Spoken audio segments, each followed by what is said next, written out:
SEMTA presenta Transformando Conflictos.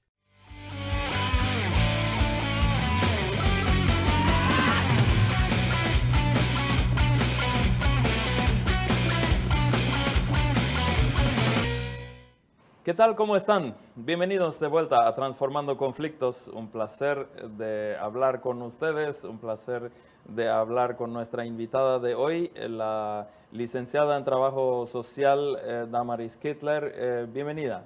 Gracias por poder estar aquí.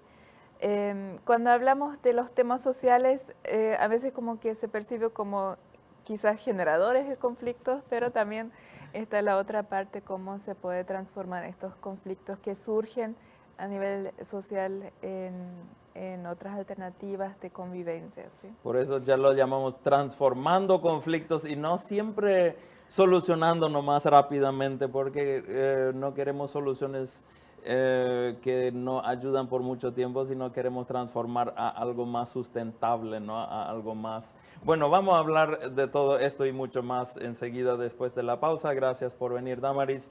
Regresamos en unos minutos.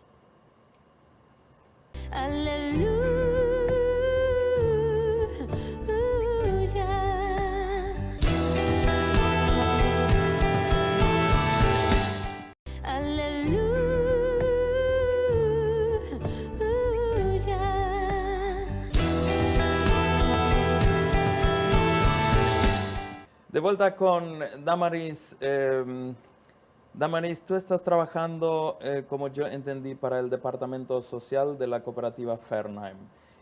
¿Cuál es tu trabajo ahí? ¿Cuáles son tus responsabilidades? Sí, en este momento estoy como en la parte técnica del Departamento de Trabajo Social, ¿verdad? El Departamento Social abarca diferentes áreas de intervención, que digamos está en la parte de discapacidad, donde están más mis compañeros de trabajo, está en la parte de niñez, mujer y también otros puntos, pero en mi área es más el tema niñez, mujer, ¿sí? Sí. Y ahí ustedes trabajan con conflictos, me imagino. Sí, no sé, creo que cuando hay dos personas juntas ya pueden surgir con mucha facilidad Totalmente. conflictos. Yo creo que a veces también los conflictos interpersonal, no sé, cuando uno mismo tiene conflicto consigo mismo, Sí. también puede ser, ¿verdad? Sí. Pero en general, las personas vienen, solicitan intervención, solicitan ayuda cuando hay muchos conflictos con otras personas, ¿sí?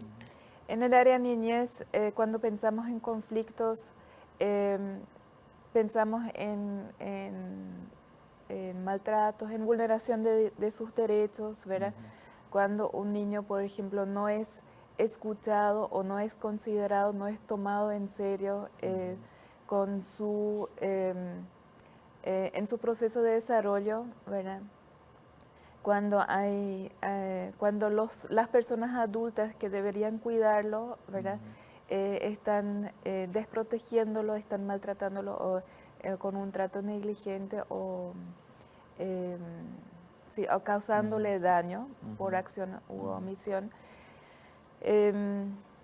Cuando a veces llega a un punto que también puede tener otros motivos, puede tener el tema de salud mental, también puede ser un tema cuando hay adicciones de por medio, cuando hay diferentes situaciones que pasan las personas adultas, causan daño a la niñez. ¿Cómo llega el caso de que ustedes intervienen en esta situación? ¿Cómo se da normalmente? Es muy diferente, a veces como que hay una cierta forma de denuncias ahora no judiciales, sino que hay informaciones que nos llegan de personas, que a veces de los vecinos, a veces de otras personas referentes a la niñez, por ejemplo, ¿verdad? A veces también trabajamos con la comunidad educativa, sabemos que es una red así muy buena de percibir los diferentes conflictos o situaciones que pasan los niños y los adolescentes, ¿verdad? de repente también existe que vienen familias o los padres mismos y dicen, tenemos una situación, no sabemos qué hacer en esta situación, ¿verdad? Entonces, juntos podemos mirar también cuáles son alternativas, cuáles son posibilidades. A veces también nos encontramos con un dilema porque todo lo que hacemos va a tener un impacto muy grande en la vida del niño, del adolescente, si hablamos de niñez, ¿verdad? A veces hay un conflicto de derechos también, ¿verdad? Entonces El derecho a la educación y el derecho a la familia, sí, o el diferente, sí, el tema de vivir en forma protegida con tu familia y es justo la familia que te desprotege, pero el niño, por ejemplo, quiere igual a su familia, ¿verdad? Es quizás lo único que conoce, esa forma de relacionamiento, entonces hay una serie de conflictos que se pueden generar en eso, ¿no? Y me imagino que cuando hay cosas ahí y ustedes intervienen especialmente por informaciones de terceros, entonces son vistos como los que arman el conflicto. Aunque Sí. en verdad se debería decir que había el conflicto, solamente que estaba desapercibido, estaba debajo de la mesa y ustedes lo ponen en la mesa, ¿no? Para tratarlo. Sí. Sí, y obviamente que hay diferentes formas de tratar. También en el tema, si hablamos de violencia o de maltratos, ¿verdad? Siempre estamos también con el tema de la relación de poderes también. Por ejemplo, confrontar, sentar en una mesa a una persona adulta que fue maltratadora o que fue percibida como maltratador por el niño, ¿verdad? Junto con el niño, por ejemplo, no es oportuno, ¿no? Porque la relación de poder es muy dispar, ¿no? No va a Entonces, hablar abiertamente el niño. no, porque sabe si va a hablar, si va a decir algo, entonces lo va a sentir después, ¿no? Saliendo de esa reunión, aunque la persona que, eh, que fue percibida como maltratador, no, o sea, como que no la cuidó suficientemente, ¿verdad? Lo va a hacerle sentir a la persona más vulnerable, ¿verdad? ¿Cómo se equilibran los derechos de las diferentes personas involucradas? Por ejemplo, digamos, hay un padre que castigó a su hijo o a su hija y de una forma no adecuada. Y inclusive hay pruebas de eso, digamos que el niño se quedó con un moretón, con una marca. La profesora, estoy inventando, pero hay muchos de esos casos similares, ¿no? La profesora del niño se da cuenta, ya es una cosa. Bueno, entonces me imagino que en primer lugar, claro, está el derecho del quien percibimos como víctima. ¿Y qué hacemos con la otra parte? ¿Cómo ustedes equilibran o se dan cuenta es el padre en ese caso maltrató ya muchas veces? ¿Es típico para él o fue una situación? Porque todo eso me imagino que influye en las decisiones que tienen que tomar. Es complejo y cada Muy situación complejo. es distinta, ¿no? Sí. No hay soluciones y realmente es como transformar esas situaciones, ¿no? Porque también a veces suena como que, pero el padre, la madre también pasó una infancia muy difícil y como que se trata como inclusive de justificar cierta conducta o cierto comportamiento con su hijo, ¿verdad? Entonces nos preguntamos, bueno, el hijo, ¿cómo puede desarrollarse en ese contexto? ¿Qué es lo más oportuno? ¿Hay predisposición de los adultos de entrar en un proceso para buscar otras formas de relacionamiento? Es una pregunta así, si es si vuelve a ocurrir, ¿no? Reincidente en cierto sentido, obviamente, ¿verdad? ¿Cuál es la predisposición también de colaborar, ¿no? Esa predisposición me imagino que es básico, ¿no? Sí, a veces igual hay que hay que poner un punto aparte, ¿verdad? Sí. Existen esas situaciones donde se judicializan los diferentes Sí. casos por las leyes que también protegen Sí. a los ciudadanos, ¿verdad? Y también sobre todo a la niñez, que es el más vulnerable por estar en el proceso de desarrollo. Entonces depende también de los procesos judiciales, si es que se da y si es necesario darle intervención, ¿no? Pero digamos así que surge una medida cautelar, por ejemplo, por un niño que necesita ser cuidado o separado inclusive de su familia de origen, que ya generalmente ya es después de un cierto proceso que ya pasó la familia, cuando un niño tiene que ser separado, ¿verdad? Que es ya por una medida judicial, ¿verdad? No es que nosotros nos vamos y separamos al niño, ¿verdad? Y después así se ve también cómo va a ser el mantenimiento del vínculo, cómo se va a ir desarrollando el vínculo, ¿verdad? Sí. Yo creo que toda nuestra vida vamos a seguir aprendiendo cómo es las relaciones familiares, cómo se dan, ¿verdad? Y toda la familia necesita un acompañamiento, ¿no? En Sí. esa situación necesitan ser acompañados y no dejados a solas con esa situación o ayudando solamente a uno, si la familia es todo un sistema, un conjunto, entonces hay que ayudarle a todos de cierta forma para reinvolucrarse de mejor forma, transformar la situación. Regresamos después de la pausa.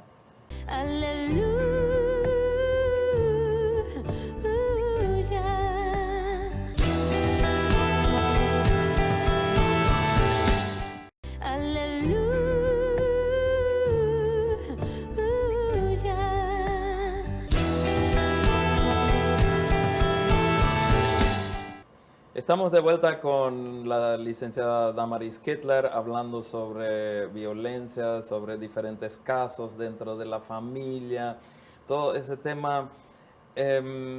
Damaris, ¿qué podemos hacer para no quedar en reacción de un caso tras otro, quedar como los bomberos corriendo detrás de cada incendio?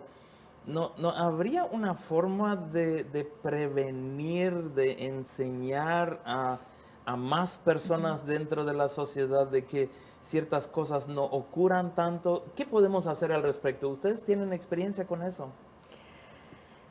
Desearía decir que tenemos más experiencia con eso y también que tengamos así no sé, una fórmula o algo así, ¿verdad? Sí. Hasta ahora no Claro, no existe, encontré, ¿verdad? Pero yo creo que el hecho que podemos dialogarlo, que podemos hablarlo también en este espacio de la TV, ¿verdad? Creo que son avances importantes, ¿no? De no ocultar los conflictos, de no ocultar lo que pasa dentro de la sociedad, ¿verdad? Sino que de conversarlo, de verlo. Yo creo que es fundamental el hecho de mirar los conflictos que hay, ¿no? Admitir de que tenemos problemas a veces con manejar nuestro propio enojo, por ejemplo. En la familia, si los niños demasiado me hinchan, a veces me cuesta controlarlo y saber cómo reaccionar, ¿no? Yo creo que si podemos nombrar nuestras emociones que nos generan ciertas situaciones, ¿verdad? Si podemos denominarlo y decir, no, esto es ira, lo que siento ahora, ¿no? Y admitirlo también. Ay, pero no ¿verdad? debo sentirlo. Sí, yo creo que ahí entra otro conflicto, ¿verdad? Sí. De repente así también como se nos fueron inculcando durante nuestra infancia, de repente, o la iglesia, de repente, así no quiero ser mala, pero a veces como que paz y amor, ¿no? Sí. Pero si podemos ser más sinceros con nosotros mismos y con lo que sentimos y cómo actuamos también con otros, hacia otros. La ira no se va a ir cuando le digo que se vaya, sino voy a tener que digerirlo de alguna forma, ¿no? Sí, yo creo que con sinceridad si podemos enfrentar ciertas situaciones, ¿verdad? Creo que hay una cierta pobreza dentro de de nuestra sociedad, o quizás también en la sociedad en general, que nos dificulta o que nos... de trabajar nuestras emociones. Yo creo que hay una Pobreza cierta... emocional. Sí, sí. Entonces como Ok. que yo creo que es un indicador que debemos trabajar o reaccionar hacia eso, ¿no? Eso también se demuestra en diferentes espacios, ¿verdad? No solamente dentro de la familia, también Sí, cómo tratamos claro. a los empleados, a las personas con las cuales trabajamos, cómo tratamos a los a otros referentes en el mundo laboral o a los que nos prestan servicios. Si tenemos que esperar mucho tiempo en el hospital, por Sí. ejemplo, en la fila, entonces, ¿cómo actuamos ante situaciones que nos generan así emociones no muy agradables, vamos a decir, ¿verdad? ¿Dónde podemos aprender eso? ¿Dónde son los lugares donde deberíamos aprenderlo o deberíamos enseñarlo? ¿Quién lo hace? ¿Escuela, iglesia, estado, colonia? Yo creo que nadie puede decir, esto fulano o esta organización o esta institución le toca hacerlo, ¿no? Yo creo que es dentro de la convivencia, ¿no? Y donde convivimos en la familia, ¿verdad? Que es el espacio más privado, más cercano, quizás donde quizás más rápido también explotan ciertas situaciones Sí. o conflictos, ¿verdad? Al mismo tiempo también es el espacio donde la incondicionalidad, ¿verdad? Debería estar o debería estar, ¿verdad? Presente o más efectiva quizás, ¿verdad? La aceptación y el amor incondicional dentro de la familia, ¿verdad? Sí. Porque si bien o mal vamos a quedar como familia, ¿verdad? Y No es sí. algo, es muy difícil renunciar a ser familia, ¿no? Y no lo queremos. Y no lo porque- queremos, sí. entonces como que es el espacio quizás más, más íntimo, más privado, pero también más efectivo, donde podríamos aprender de lidiar con diferentes situaciones emocionales o conflictos en ese sentido de convivencia, ¿verdad? ¿No podríamos instalar un sistema de que antes de tener hijos uno tiene que hacer un registro también, más o menos como así como para manejar un auto uno tiene que hacer registro? ¿Por qué no necesitamos un registro familiar o algo por el estilo? Sí, Creo que no va a ser factible, pero quizás en esa dirección hay que sí. seguir pensando. Sí, yo creo que em, hay tantas cosas que debemos aprender, que debemos enfrentar también, que situaciones nuevas que se pueden generar, ¿verdad? De repente también nuevas constelaciones familiares, ¿verdad? Donde hablamos de madres solas, de padres solos, que están por lo general muy cargados con la educación de los hijos, ¿verdad?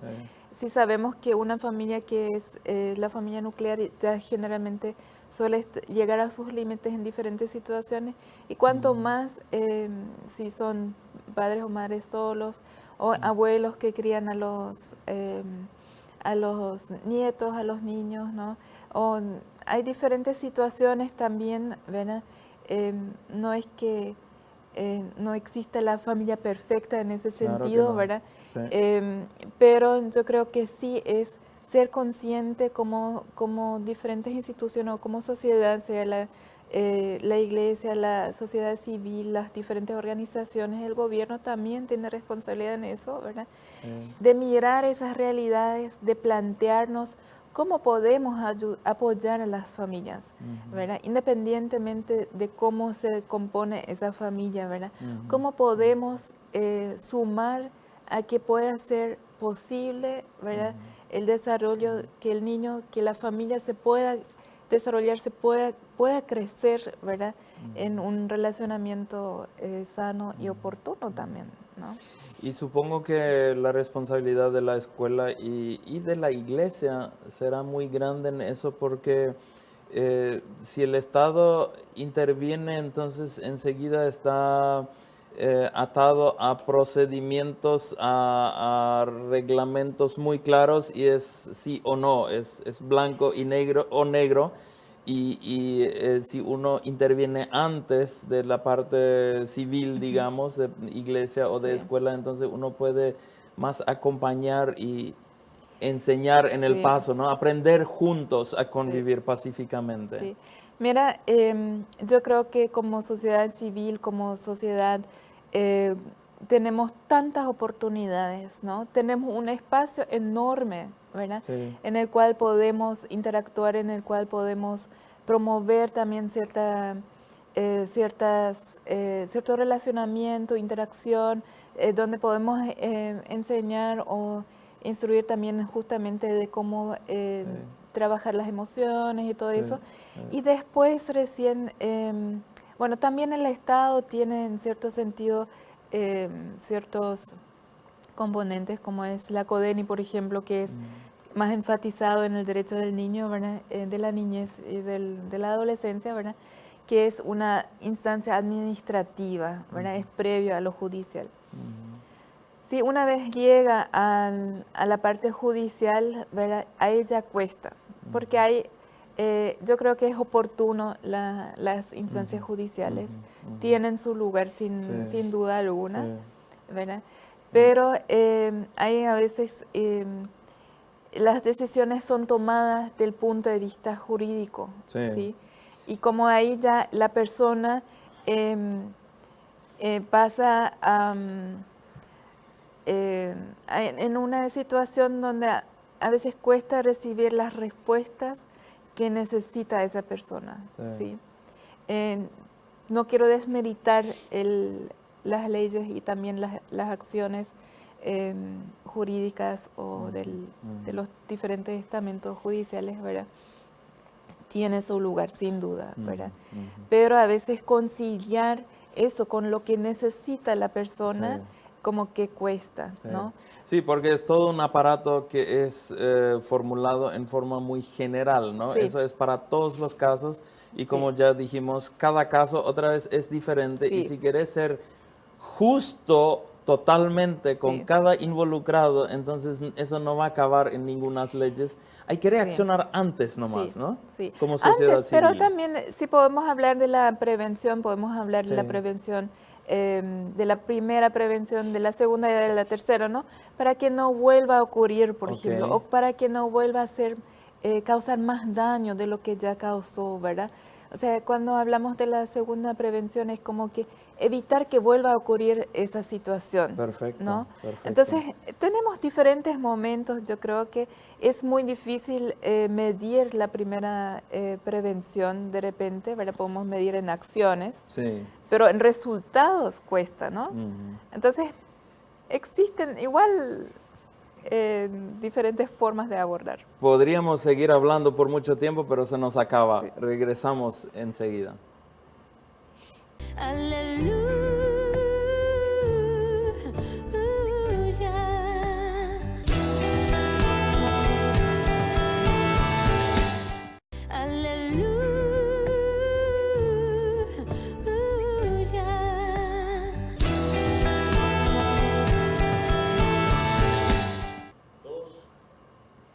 Estuvimos hablando con la licenciada Damaris Kittler sobre muchos temas en cuanto a cómo prevenir, especialmente el segundo bloque hablábamos sobre cómo prevenir situaciones conflictivas o cómo enseñar a personas de manejar sus sentimientos para que el conflicto se va a dar, pero que no llegue a mayores, ¿no? Que no tenga efectos muy negativos, que se pueda realmente resolver, transformar los conflictos.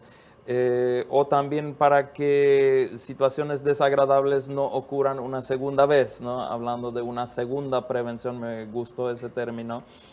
Muchas gracias, Damaris, fue muy interesante y creo que muy importante de que hablamos abiertamente sobre esos puntos. No sé si tenés una frase para terminar. Mirar los conflictos es una realidad, ¿verdad? Buscar cómo reaccionar, pero también ser abierto a seguir conversándolo. Si de repente en el primer intento no Sí. se puede transformar, quizás más adelante se puede encontrar diferentes formas de reaccionar. Qué bien, lo que aprendí hoy es que no tengo que estar abierto solamente para mirar mis conflictos, sino también hay una necesidad de estar abierto, de seguir en contacto con personas que están en conflictos, ¿no? Que están con problemas, mantener el contacto para ver cómo acompañar, cómo ayudar, cómo estar ahí cuando lo necesitan. Y no todos van a entender Claro. la intervención y cómo se trabajan los conflictos. No podemos pretender que sea entendido siempre. Muchísimas gracias, Damaris. Seguimos en esa línea. Para la próxima semana nos vemos hablando sobre otro tema relacionado a la transformación de conflictos.